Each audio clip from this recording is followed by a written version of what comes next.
c'est un envahisseur, un ennemi inerte aux formes multiples, une matière venue d'un autre monde qui s'impose depuis plus de 50 ans, un adversaire indestructible. Il est né dans les années 60 avec la société de consommation. Depuis, il nous accompagne partout, jusque sur les plages. Mais il y a bien longtemps, il nous a échappé. Et depuis, il a même gagné la mer. Le plastique a colonisé tous les océans.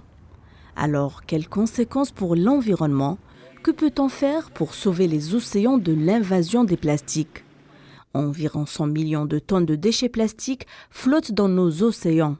Le problème ne fait qu'empirer malgré les efforts des océanographes. Les impacts sur la faune marine sont clairement visibles.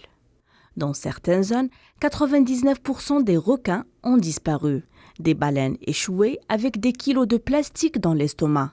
Il ramollit les coquilles des coquilles Saint-Jacques, il ralentit la mue des crabes et des homards, il affaiblit les coraux, il trouble les poissons, perturbant leur sens de l'odorat, il peut même modifier la façon dont les sons se transmettent dans l'eau, rendant les environnements sous-marins légèrement plus bruyants.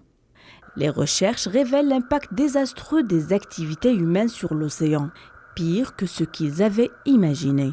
L'homme exploite, consomme, comme si les ressources marines étaient inépuisables et déverse quotidiennement des quantités colossales de déchets dans les océans.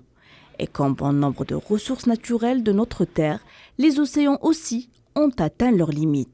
La Grande Bleue est le plus grand écosystème de la planète, régulant le climat et fournissant des moyens de subsistance à des milliards de personnes.